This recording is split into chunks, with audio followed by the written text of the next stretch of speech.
इससे पहले भी आपकी हमने वीडियो बनाई थी, हेल्प नहीं हुई थी फिर? ये काफ़ी तंग करने वाले बीच में होते हैं, तो मजबूरी का फ़ायदा उठाते हैं। छोटी सी बच्ची है, माँ बाप मेरे बचपन में फ़ौत हो चुके थे, तो चाची चाची ने पाला। काफ़ी जुल्म भी किए हैं कि मेरे माँ बाप की खुद की ज़मीन थी, बेच के खा गए हैं चाचे सब कुछ। 15 साल की हुई तो शादी कर दी उन्होंने मेरी। 6 महीने गुजरे और सास और मेरे शौहर की लड़ाई हुई थी। उन्होंने हमें घर से निकाल दिया। तो मेरे शौहर कराची काम करने के लिए गए थे, अभी तक नहीं आए। 2-3 माह रबता भी उनके साथ हुआ है, आते जाते भी रहे हैं, तनख्वाह भी भेजी है। एकदम से उनका साथ रबता ख़त्म हो चुका।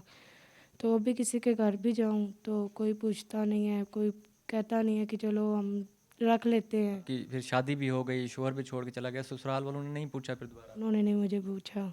अस्सलाम वालेकुम, आप पॉजिटिव पाकिस्तान देख रहे हैं। मुझे रिहान यूसुफ कहते हैं। नाज़रीन, इस वक्त मैं एक ऐसी बहन के पास मौजूद हूँ जो इंतहाई मुश्किल वक्त में इनको आपका सहारा लेना पड़ा। इनको ये लगा है कि आप इनकी भरपूर मदद करेंगे ताकि ये आसान ज़िंदगी गुजार सकेंगे। मज़ीद कहानी जानते हैं इनकी ज़ुबानी। अस्सलाम वालेकुम बहन। वालेकुम सलाम। बहन, क्या मजबूरी है, क्यों आपको दोबारा कैमरे के सामने आना पड़ा? मेरे भाई यही मजबूरी है, छोटी सी बच्ची है, माँ बाप मेरे बचपन में फ़ौत हो चुके थे, तो चाची चाची ने पाला। काफ़ी जुल्म भी किए हैं, क्या क्या बताऊँ फिर। तो चाची चाची ने पाला, बस जोन से भी हालातों में पाल दिया। मैं पहले ठीक थी, बिल्कुल ठीक थी। मेरे माँ बाप की खुद की ज़मीन थी, बेच के खा गए हैं चाचे सब कुछ। तो वो मेरे पास काफ़ी जुल्म किए। 15 साल की हुई तो शादी कर दी उन्होंने मेरी। तो शादी के बाद शौहर मेरा बिल्कुल ठीक था। 6 महीने गुजरे और सास और मेरे शौहर की लड़ाई हुई थी। उन्होंने हमें घर से निकाल दिया।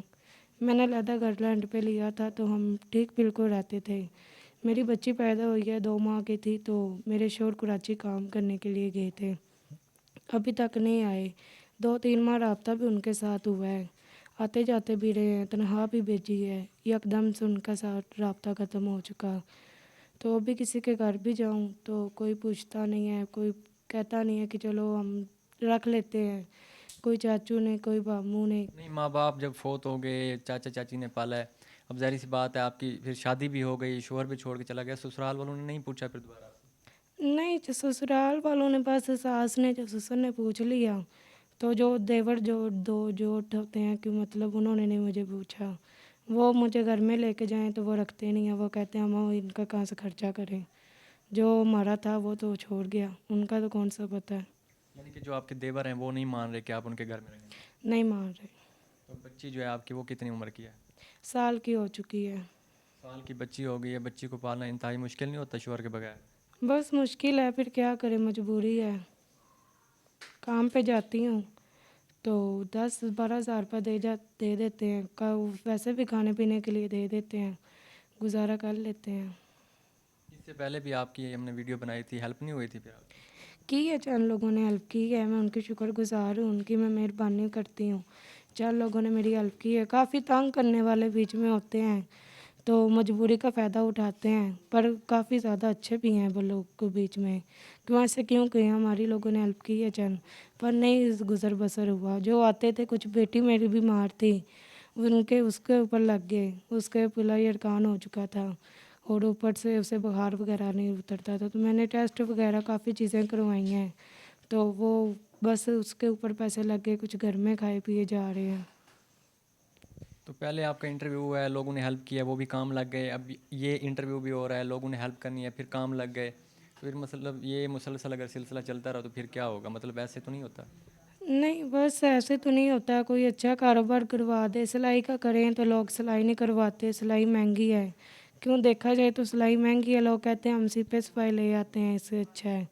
तो कोई अच्छा काम मिल जाएगा अच्छा तो। काम किस तरह का, आप किस तरह का काम करना चाहते हैं? कपड़ा वैसे सेल कर लिया, सिला सिलाया, दूसरा ये हो गया। बुटीक जिसको बोलते हैं? हाँ जी, कोई और हो गया तो काम कर लिया, मतलब घर में वो स्टोर वगैरह खोल लिया, दुकान वगैरह बना ली, वो भी ठीक है।